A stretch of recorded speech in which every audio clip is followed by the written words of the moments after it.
Long time no see if you were just on the reports training. Okay, I'm going to jump right in again because Casey is doing an op call in 30 minutes, but this is Technique Tuesday. And so really I was like, what do I want to talk about? Technique, I Googled the definition of technique. By definition, is a way of carrying out a specific task, okay? So network marketing, in my opinion, is just the repetition of tasks over and over and over again. Like once you figure out what the tasks are, you just repeat them. Our industry is not rocket science by any means. Now, the way that you do those tasks is going to be different, right? But I feel like you should develop a technique for each of these 10 things. Okay. We are not going into depth on any of these 10 things because there's just not enough time and it could each be its own training, but I'm going to touch on a few things. So if you have a piece of paper or if you're doing notes in your phone, I would number 1 through 10. We're going to talk about the 10 tasks that you should develop technique in, meaning you should develop a way that you're carrying these out every single month. Number 1, pulling reports. I'm going to leave it at that because if you didn't watch the last one, watch the last one. But specifically month over month PV report and auto ship report. When are you pulling these? You're pulling them on the first of the month. Okay. I know the month ends and then the first of the month happens and we all want to take like a big nap.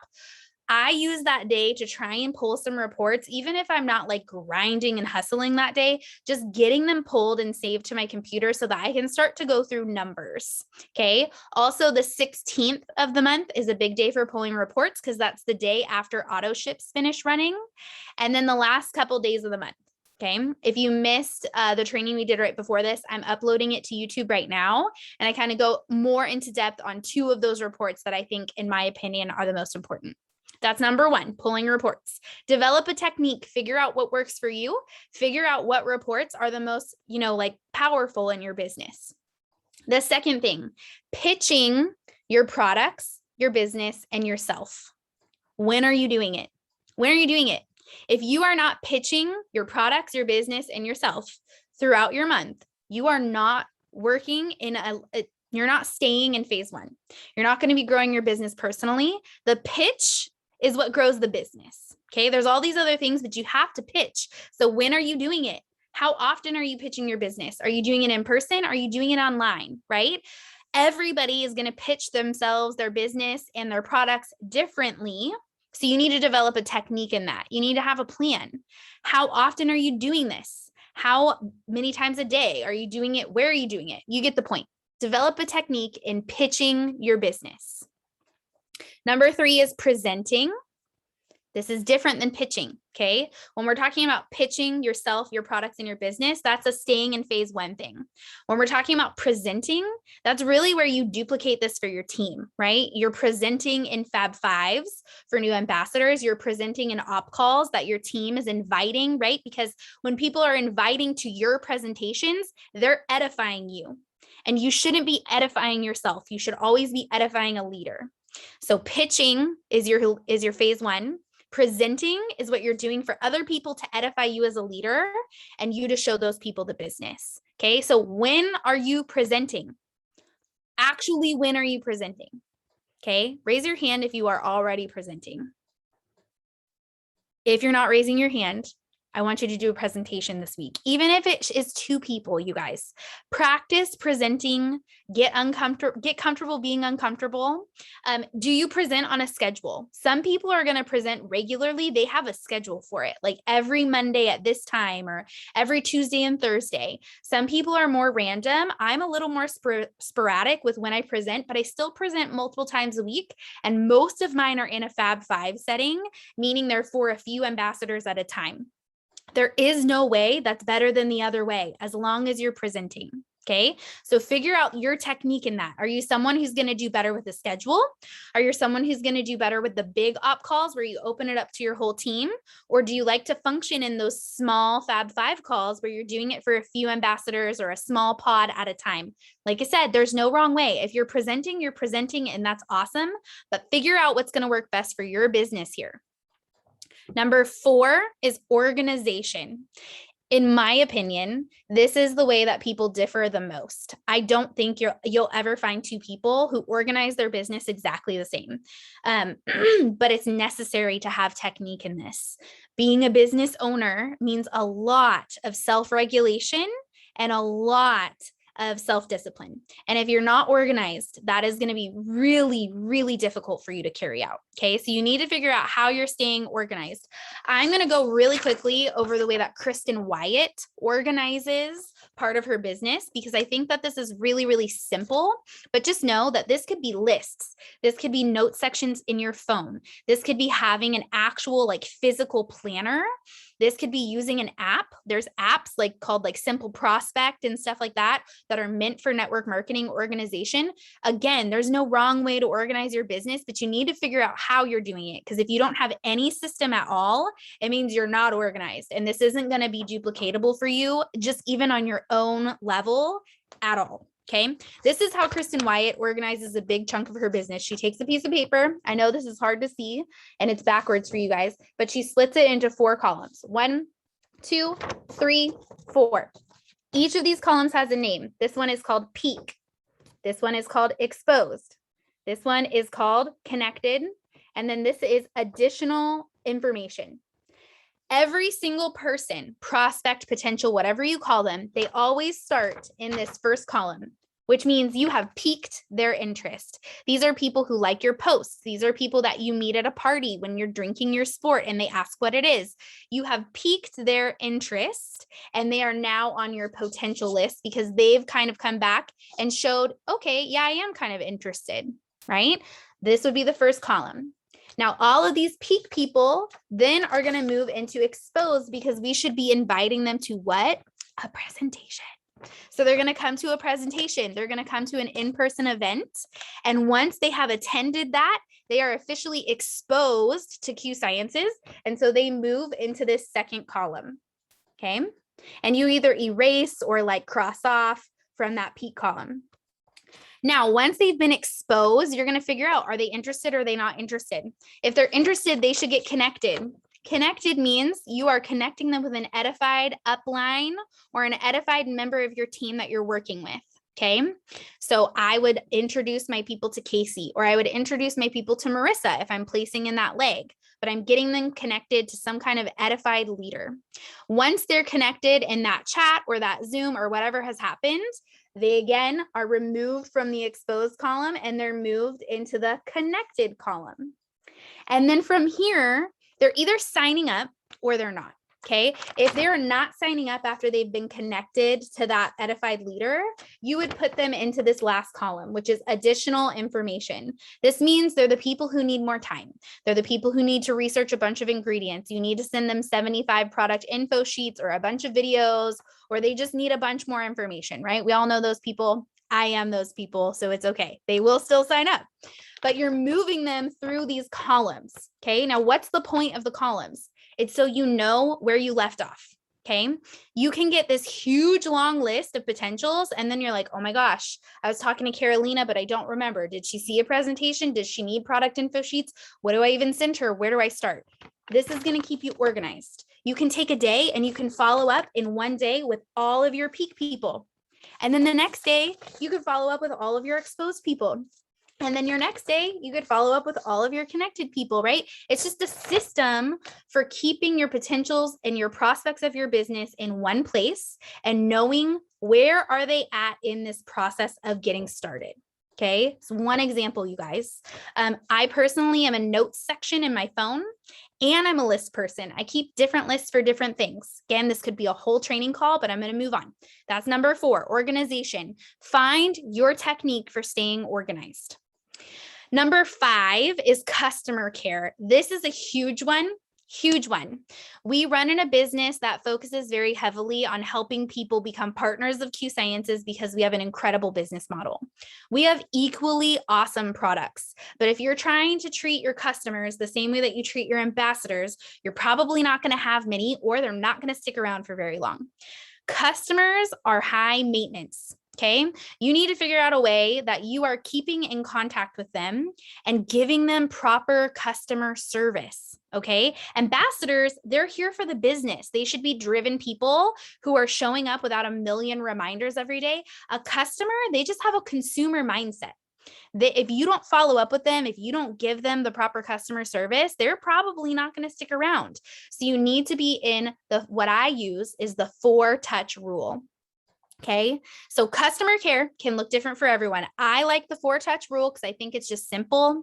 I like things that come with steps and systems. Okay. 4-touch rule means in that person's first month, at least their first month, you are touching base with them 4 times. They are signing up. Then the first time you touch base with them is at least within their first week to see, did they get shipping information? Hey, did you get your tracking number? Do you know where to find it? Did you get a welcome email? I'm so excited for you to get your products. Second is the second week after that. You're touching base to make sure they got their package. Did you get your products? Oh my gosh, I'm so excited. Isn't the packaging of the collagen awesome? Did you know there's little QR codes on the back of the bottle that you can scan and it pulls up more information about what you're taking, right? Something like that. The third week, you're checking in to see how are they liking it. Do they like the taste? Do they like the flavor? What's their favorite part? Are they taking the right doses, right? Anything that they need with their products. And then that fourth week, we're touching in to see, what are you thinking after your first month? How are you feeling? Are you noticing any differences? Also, did you know that your auto ship each month is going to earn you points towards free products? If they don't have that set up, how can I help you set that up? Okay, that's the 4-touch rule. After that first month, you could probably reduce it down to 2 times, but I don't think there's anything wrong in staying in contact with people to make sure they're still enjoying their stuff.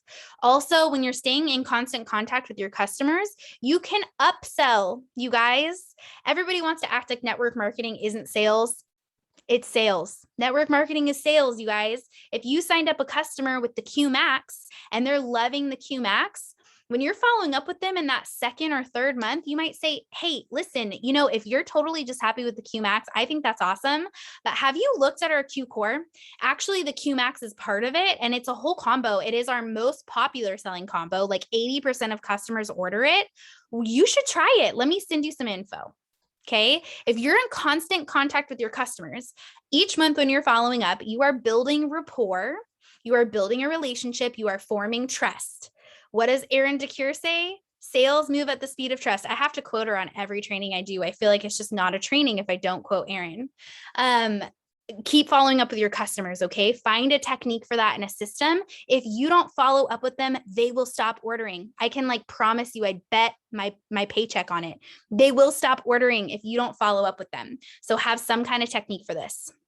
Number 6, engaging, okay?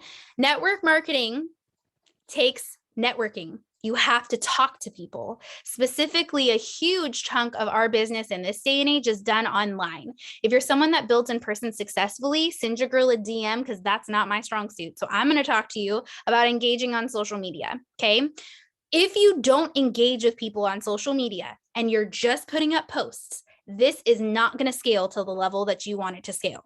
You have to engage with people. You have to love on their content and watch their posts and send them messages and respond to their stories and share their content.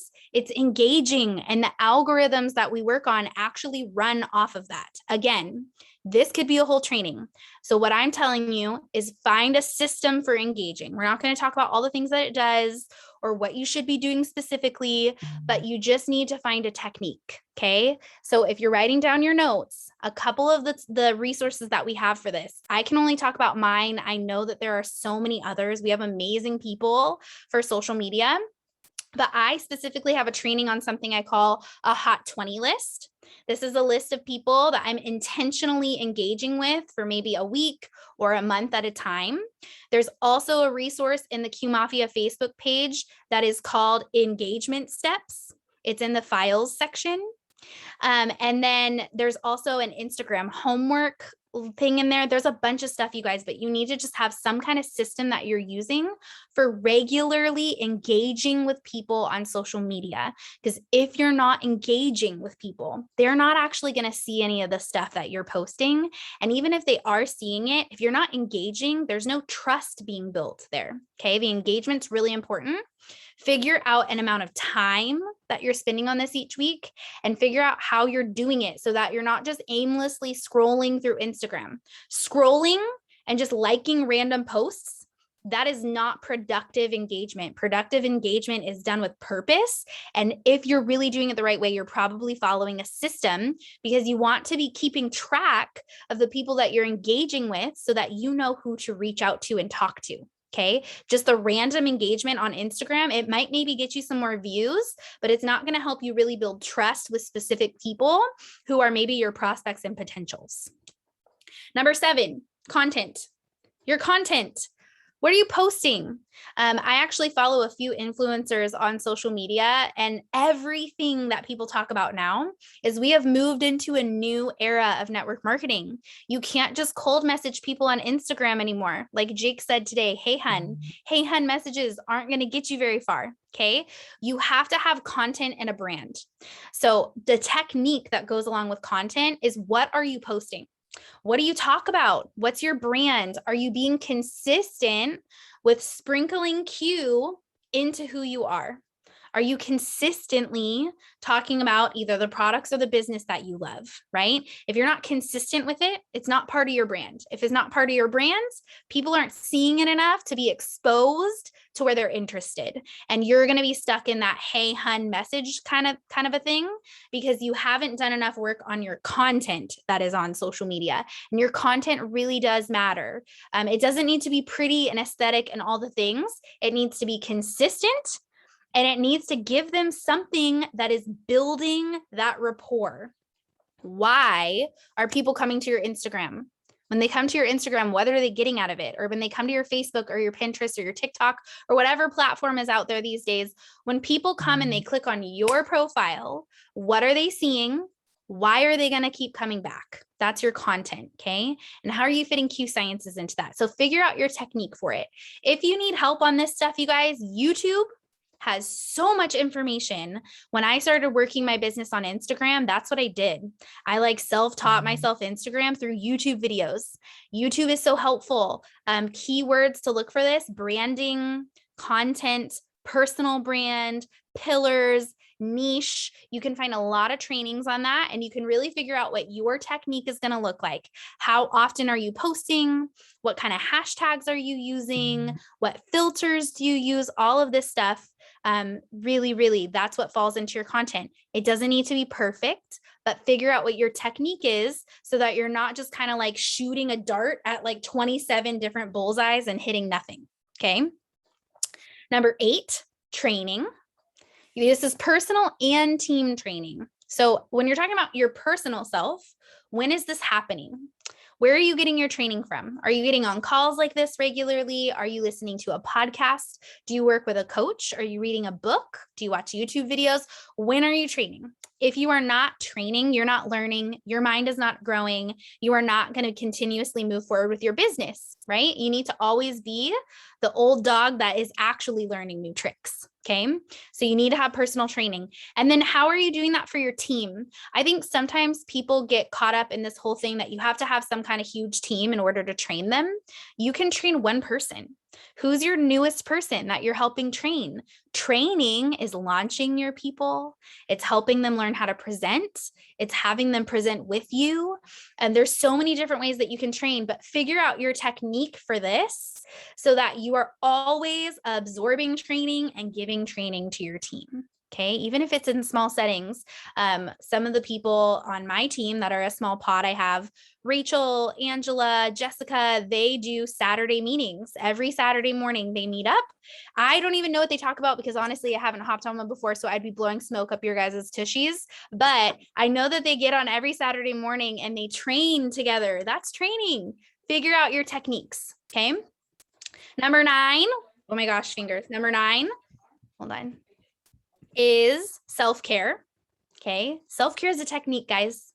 Burnout is real. Burnout is real. And if you are not taking the time to do self-care for yourself, to figure out when you're unplugging, We work in a world where you have to intentionally unplug sometimes. Otherwise, you're going to get burnt out. So what is your technique for self-care? When are you taking time for yourself? What are you doing? What recharges you? What refuels you?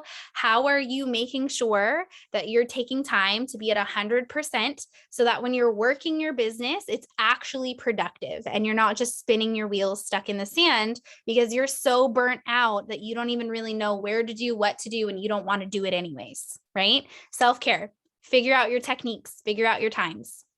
And then lastly is your timeline. Okay. And honestly, to be real, I was just trying to come up with a 10th thing because I felt like 9 things sounded lame.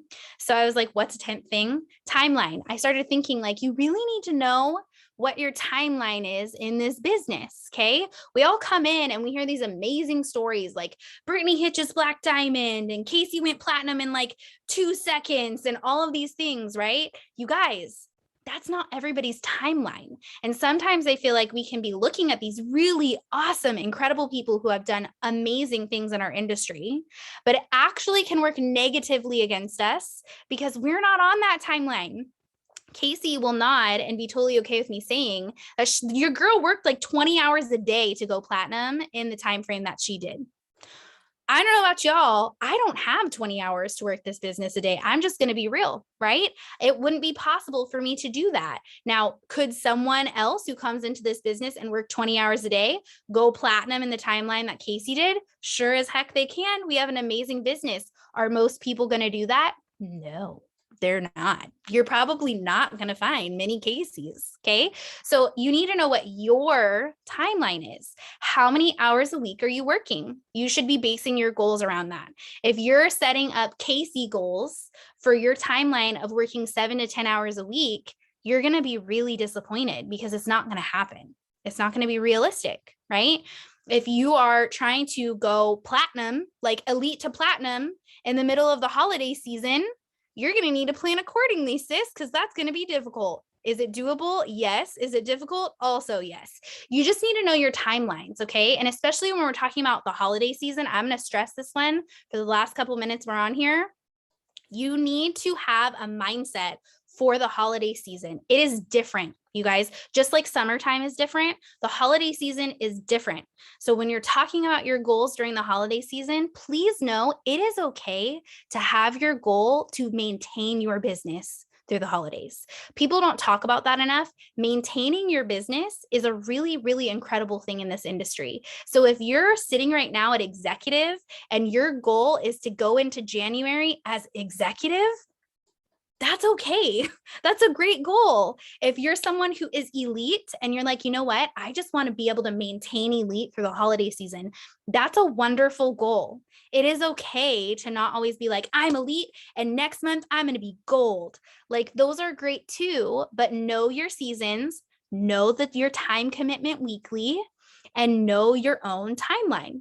Okay, so timeline, I would encourage you to write that down as your 10th thing.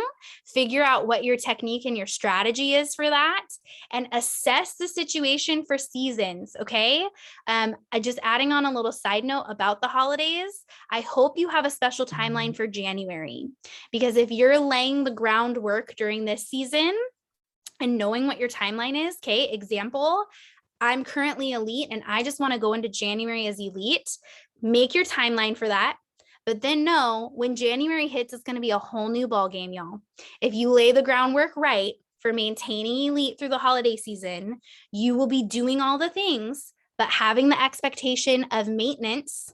And in January, I would almost promise you, except I don't like to make promises I can't keep, but I would almost promise you that your business will go kaboom. It happens like clockwork. Okay. The fact that you guys are on these trainings and showing up, you guys are doing the things right. Okay. So assess these 10 things, figure out what your techniques are for them. Keep doing the things, keep using these techniques through the holiday season, and just know that January is going to come and it is going to explode because it always does. It always does. Thank you guys so much. I'm going to upload this to YouTube. I will see you guys tomorrow for another training.